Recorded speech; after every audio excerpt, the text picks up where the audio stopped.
अचानक बुलाने का कारण क्या है? बेटा, बुलाने का कारण है इसीलिए मैं बुलवाया हूँ। क्या बात है? चंदन बेटा, जिस वक्त तो आप मेरे घर पर आए थे तो यही बता रहे थे कि मेरे घर में एक नौकरानी थी जी हाँ। जिसका नाम किरण था। उसे दोनों आंखों से दिखाई नहीं देता था। उसी भाई बहन के पवित्र रिश्ते को बरकरार रखने के लिए आपने अपना परिवार, गांव, घर, माता पिता सबको छोड़कर मेरे पास आ गए। इतना दिन बीत गया, क्या उस बहन की याद तुम्हें कभी आती है? बड़ी सोचने वाली बात आपने मुझसे पूछा बापू। जिस बहन के लिए मैं अपनी जान की कुर्बानियां दे सकता हूँ, भला उस बहन की याद तो अपने बहन से मिलना चाहते हो? क्या करेगा? सुनिए मेरी बात।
मैं आपसे हाथ जोड़ता हूँ, मैं आपके पाँव पड़ता हूँ।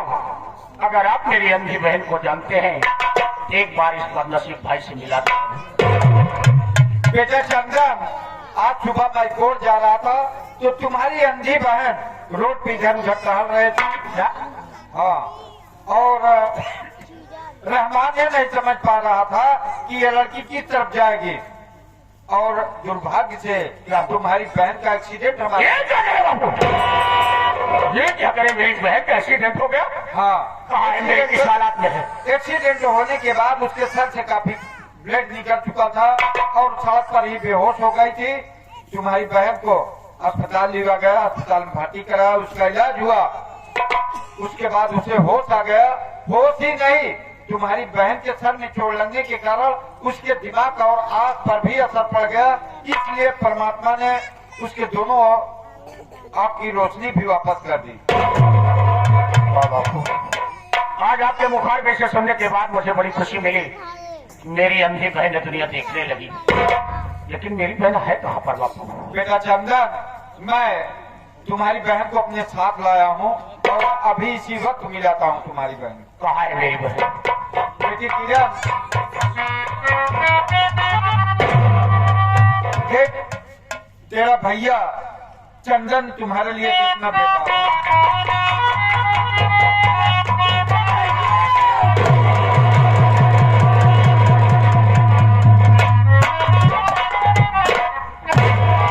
रो नहीं बहन, आज तुझे देखने के बाद मुझे दुनिया की सबसे बड़ी खुशी मिली है कि मालिक ने तुझे इस दुनिया में सलामत रखा। लेकिन भैया मैं तो ठीक हूँ। और देखिए, आपकी जिस बहन को लोग अंधी कहते थे, आज आपके आशीर्वाद से, भगवान के आशीर्वाद से उसी बहन के दोनों आंख में रोशनी वापस आ गई। लेकिन भैया, मैं बाबूजी से, इनकी गाड़ी से मेरा एक्सीडेंट हो गया और मैं इनसे बार बार कह रही हूँ, आप मेरी सूरज को कहीं देखे, मुझसे सूरज से मिला दीजिए। ये कह रहे कि मैं किसी को नहीं जानता। इस सूरज की बात कर रही है? कौन है सूरज? भैया, अगर मैं आपसे बताऊंगी तो आप मेरे ऊपर नाराज हो जाएंगे। अगर नहीं बताओगे तो मुझे मालूम कैसे होगा? भैया, मैं सूरज नाम का एक लड़का है,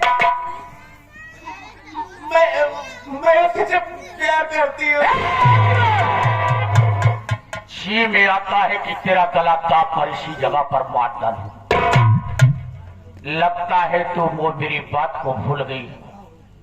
जिस वक्त मैं घर से निकल रहा था तुमसे बात करके आया था कि मेरे जाने के बाद दुनिया का हर गम अपने सीने में छिपा लेना, दुनिया की हर मुसीबत अपने सर पर उठा लेना, लेकिन मेरी एक बात याद रखना, मेरी इज्जत और मर्यादा को संभाल कर।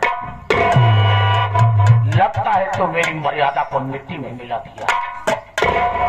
भैया आपकी बात याद है भैया, और इस दुनिया में आप ही नहीं, कोई भी भाई बाप में नहीं चाहता कि मेरी बहन मेरी बेटी गलत रास्ते पर चले।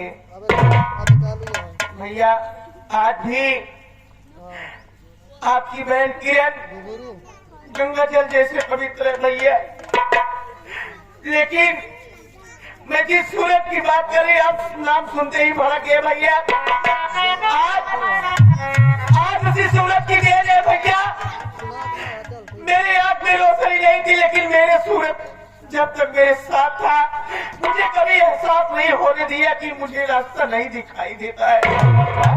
अगर आज मैं सूरज से प्यार न की होती, सूरज मेरे साथ न होता, तो आज यही तुम्हारी अंधी बहन किरण आज बनारस के मशहूर चंपा बाई के कोठे पर रहती भैया। वो कौन है हरामजादा जिसने मेरी बहन को चंपा बाई के कोठे पर पहुंचाया है? एक बार सारे का नाम बता दे, मैं बहन उसका खून पी जाऊंगा। भैया एक आदमी है जिसका नाम सुल्तान सिंह है, और वो चंपा बाई कोठे वाली, ये दोनों का यही धंधा है। सुल्तान सिंह का काम है गांव देश की बहन बेटी को बहला फुसला करके पैसे की लालच देकर उन्हें अपने साथ लेकर जाता है बनारस के कोठे पर, चंपा बाई के हाथों बेच देता है। और चंपा बाई का काम है किसी लड़की को पाती है, उसे सौदा करवाती है। मुझे भी सुल्तान सिंह जबरदस्ती उठा ले गया और चंपा बाई के हाथों भेज दिया।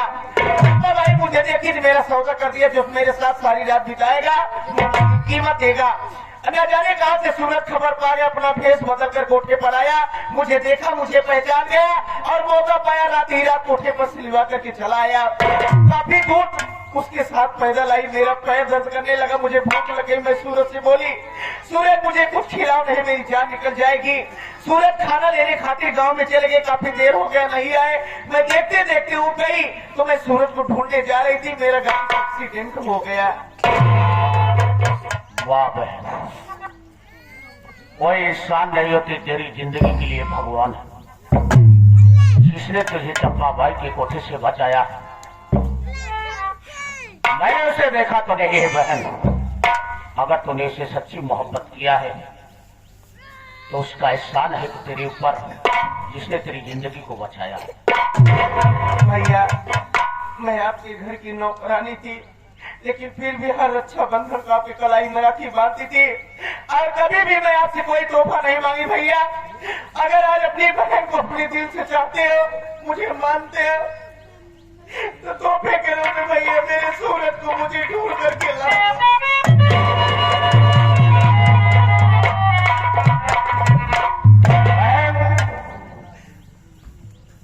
वो कर्ज मेरी सर पर है जब तू मेरी कलाई में राखी बांधी थी। आज अगर उस तोहफे को तूने मांगा है, ये चंदन उस परमात्मा की सौगंध खाता है कि दुनिया में किसी भी कोने में होगा, अगर सलामत होगा तो वो तेरा प्यार चंदन ढूंढ कर तेरे पास जरूर लाएगा। ठीक है भैया, मैं अपने घर जाऊंगी भैया। ये क्या है, अपने घर जाना चाहती है? इस हालात में मैं तुझे घर नहीं जाने दूंगा। मेरा भी एक सपना था कि मैं अपनी बहन की डोली अपनी नजरों के सामने अपने कंधे से उठाऊंगा। मैं तुझे इस हालात में घर नहीं जाने दूंगा। जिस दिन सूरज मुझे मिल जाएगा, मैं खुशी खुशी तेरी विदाई इस घर से करूंगा। बाबूजी बताइए बेटा, आपने मुझे और प्यार दिया है जो एक पिता अपने बेटे को देता है। आज मुद्दत की बिछड़ी हुई बहन मुझे मिली है और वो घर जाना चाहती है, लेकिन ऐसे हालात में मैं अपनी बहन को यहाँ से जाने नहीं देना चाहता हूँ।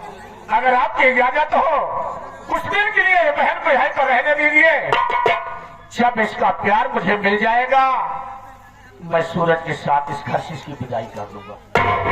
बेटा, जब तक सूरज मिल नहीं जाता है, सूरज के साथ किरण की शादी कर नहीं दी जाती है, तब तक बेटी किरण अपने ही घर में रहेगी। और रहा सवाल सुल्तान सिंह का, जिन्होंने इसे तवाब के अड्डे तक पहुंचाया था, तो मैं आज ही प्रशासन को जा करके आदेश कर दूंगा कि देश में जितने भी तवाब के अड्डे हैं सभी को छापे मारकर बंद कर दिया जाए। बड़ी अच्छी बात है बापू। अरे रहमान, जैसे मेरा बेटा चंदन वैसे मेरी बेटी किरण, ये तो दोनों अपने ही घर में रहेंगे। हमारा किस्मत फूटी जाए। अरे नहीं, रह जाता है यही हम का पाऊं। अरे रहमान, सब कुछ तो तुम्हारा है। हमारे को न हो चलिए बहन भूखी होगी, सबसे पहले से खाना खिलाता हूँ। पहले पहले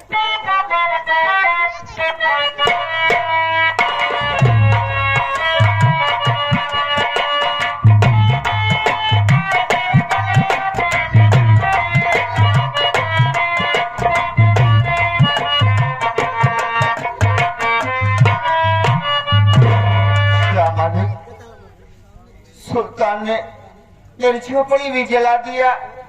अब मैं कहाँ जाऊं, किसके सहारे जीऊं? चलती हूँ सामने वाले गांव में, भैया बाबू से कुछ हाथ फैला के मांगूंगी, कुछ न कुछ जरूर खाने को मिलेगा।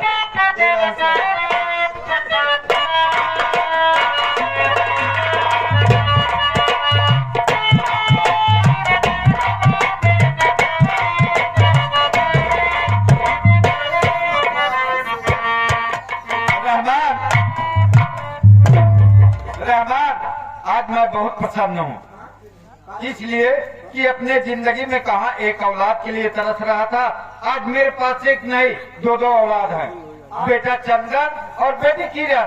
इन दोनों को देखने के बाद बहुत प्रसन्न हूँ।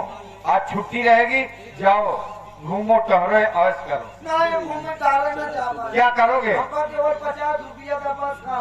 50 रुपए? हाँ। अरे इतना पैसा दिया, अभी पैसा कम है। हाँ, 50 रुपया। अच्छा यहाँ आओ, ले चाबी ले तिजोरी की, जितना पैसे की जरूरत हो जाओ ले लो। आपका 50 रुपया का शरीर बहुत कमजोर है। हाँ तो जाओ जितना हम आ जाना है, मुँह दिया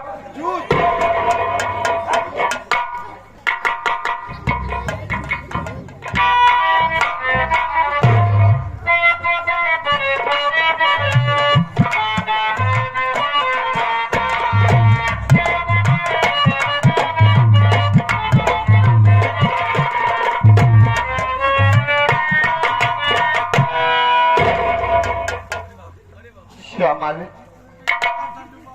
मकान तक तो आ गई हूँ, आवाज लगाती हूँ, घर में कोई होगा तो मेरी आवाज जरूर सुनेगा। बाबू, ए भैया, क्यों घरे मोह भैया? कैसे? बाबू, हम 2 दिन से भूखी है, अगर घरे में एक रोटी हो तो बाबू खिला जा।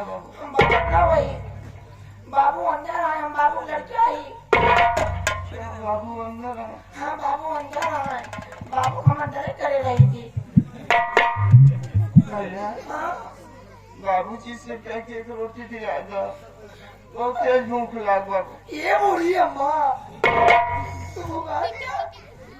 शरीर बताओ दिया के दिन से कुछ नहीं खाया यार, लगातार खूब साला सब्जी रहेगा। साहेब, क्या बात है रहमान?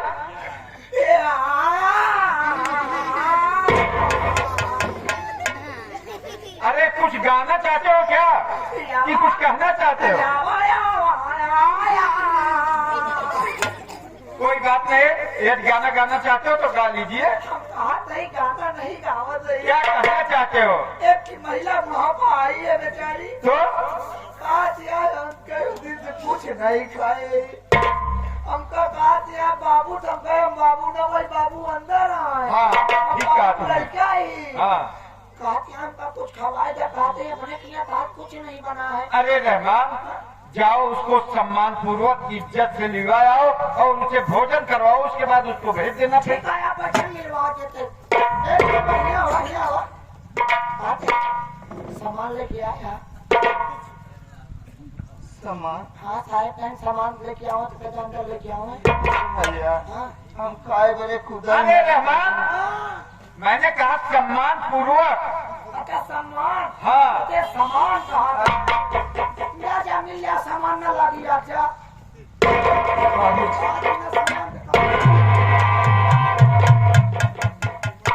बताओ क्या बात है।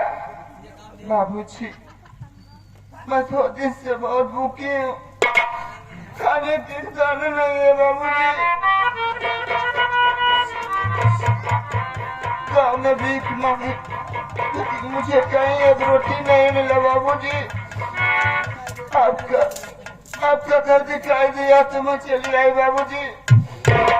आपके घर में एक रोटी हो तो बाबूजी मुझे दे दीजिए।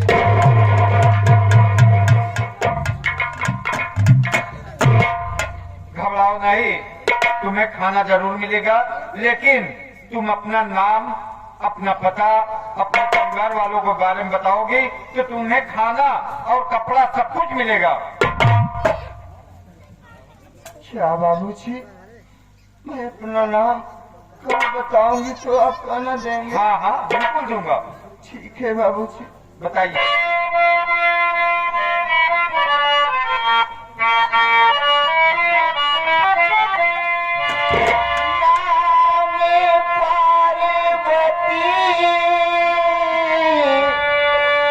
माधोपुर की निवासी किंतु चंदनपुर की मैं निवासी हूँ। शंकर मेरा है बाबूजी पति, शिव के मंदिर में शादी हमारी।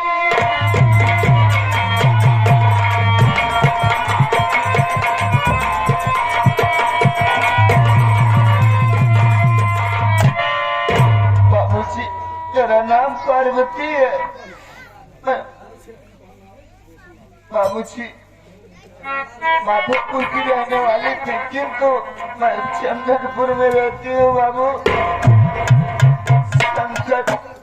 शंकर के साथ मेरी शादी हुई, लेकिन क्या बताऊं बाबूजी, भगवान का नहीं मंजूर था बाबूजी। मेरे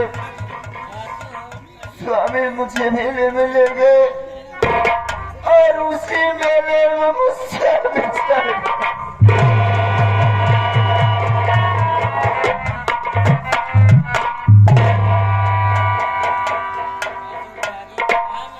पार्वती, मैं और कोई दूसरा नहीं, मैं हूँ तुम्हारा पति शंकरलाल, जो तुम मुझसे मेले में बिछड़ गई थी।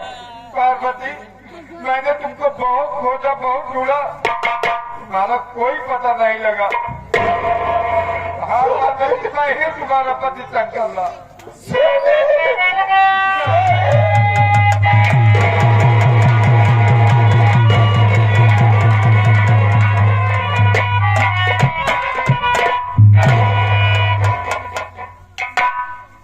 लेकिन पार्वती, जब तुम मुझसे मेले में बिछड़ गई थी तब तो पाँव की भारी थी ना? हाँ स्वामी आप सच कह रहे हैं, मैं पाँव की भारी थी। 2 बच्चे हुए छुड़वा, 2 बच्चे? एक बेटा एक बेटी। क्या नाम है अपने बेटे का? बेटे का नाम चंदन और बेटी का नाम किरण। बस पार्वती बस, अब कुछ भी मत बताओ, मुझे सब कुछ मालूम है। चंदन मेरा बेटा और किरण मेरी बेटी। हाँ ये तो दोनों अपने साथ रहते हुए भी परमात्मा ने मेरे दोनों आंख में पट्टी बांध रखी थी। मैं आज तक ये नहीं समझ पाया कि बेटा चंदन और बेटी किरण मेरे सगे औलाद है। घबराने की बात नहीं है पार्वती। चंदन बेटा और किरण बेटी ये अपने ही साथ है। मैं आज ही अभी तुमको मिलवाता हूँ अपने बच्चों से। क्या हाँ आपके पास है? हाँ मेरे दोनों बच्चे आपके पास है? स्वामी मेरे बच्चों से मिला दीजिए स्वामी। जरूर मिलवाऊंगा। ऐसे बगल में खड़ी हो जा, मैं मिलवा रहा हूँ।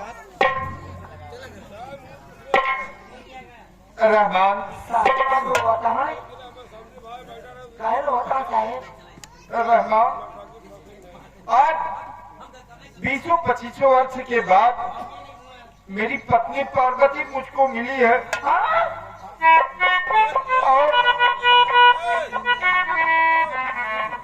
मेरे आंखों से आंसू नहीं निकलेगी। इस खुशी में तो क्या हो सकता है, आंसू बर्दाश्त नहीं कर सका। जाओ मेरे बेटे चंदन और बेटी किरण को बुला लाओ।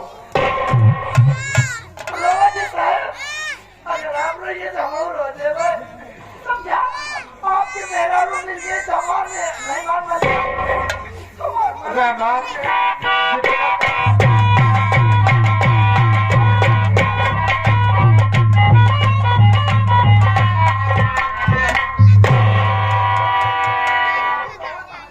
शीर आंखों में ममता और प्यार को देखा, आज उन्हीं आंखों से आंसू की धारा बह रही। क्या बात है बापू? बेटा चंदन कोई बात नहीं है, आज बस ऐसे किसी की याद आ गई और तुम दोनों को देखने के बाद मुझे इतनी अपार खुशी मिली कि उस खुशी को मैं बर्दाश्त नहीं कर सका। मेरे दोनों आंख में आंसू आ गए और कोई बात नहीं है। वाह बापू वाह। जो इंसान दूसरे की ममता को हर लेता है, वो कौन ऐसा इंसान है जो आपकी ममता को हर के आंसुओं की धारा में बदले? क्या ये बात अपने बेटे से नहीं बताओगी?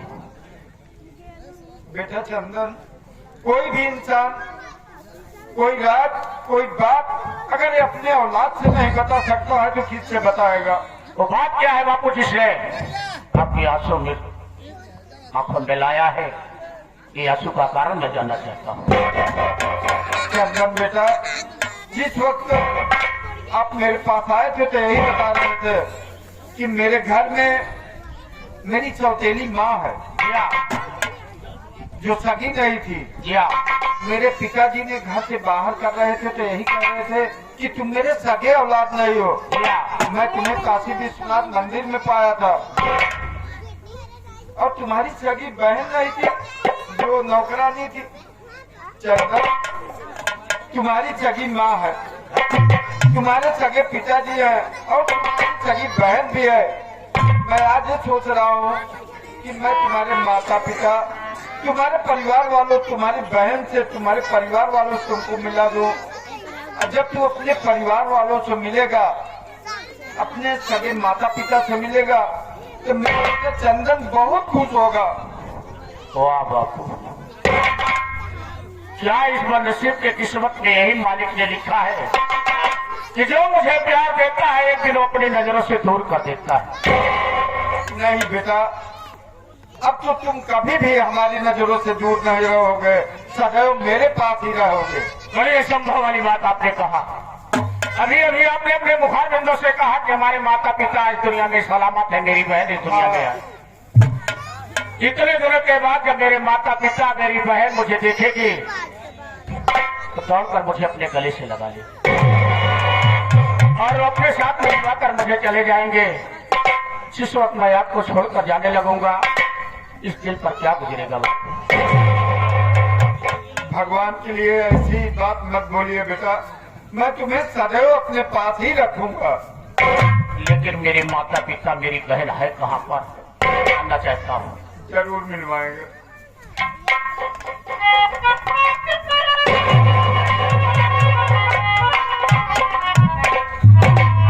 क्या बात है बाबूजी, आज काफी दिन से मैं आपके घर में रह रही हूँ लेकिन कभी आपकी आंखों में आंसू नहीं देखी। आप क्या बात है, आप रो रहे हैं क्या? इस घर में मुझे रहने से आपको किसी बात की तकलीफ है? नहीं बेटी, जब कोई बात नहीं है मेरे रहने के लिए, आपके लिए कोई दिक्कत नहीं है, तो बात क्या है? आप किस लिए रो रहे हैं? रोने का क्या कारण है?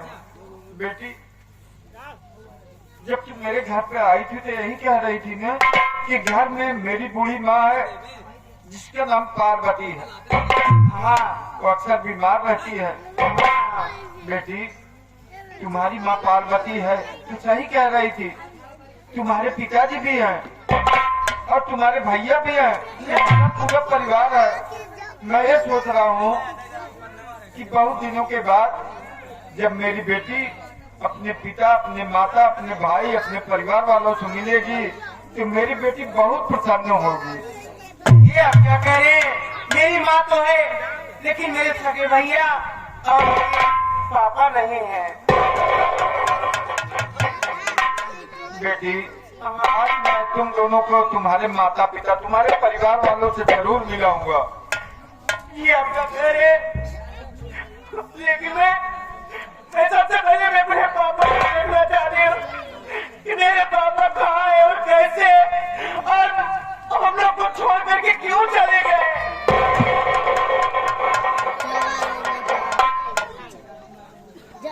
पार्वती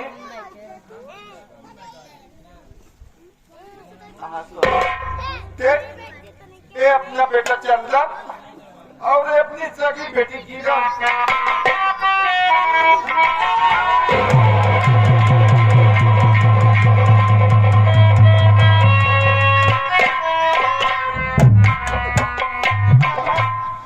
पापा हम लोग को छोड़ करके कहाँ चले गए? तो पापा कहाँ चले गए? बेटी ये तो परमात्मा का खेल है कि आज 25 वर्ष के बाद पिछड़ा हुआ परिवार अपना फिर से वापस मिल गया। परिवार में इससे बड़ी खुशी और क्या हो सकती है? लेकिन पापा मैं एक बात आपसे जरूर कहना चाहूंगी, माँ बहुत दुख झेली है, बहुत मुसीबत का सामना की है। पापा अगर आप आगे देखिए, माँ बिल्कुल सूख गई है, आप इलाज करा लीजिए, माँ बिल्कुल ठीक हो जाए। घबराओ नहीं बेटी, मैं माँ की तुम्हारी अच्छी इलाज कराऊंगा और फिर उसी तरह हो जाएगा जैसे पहले।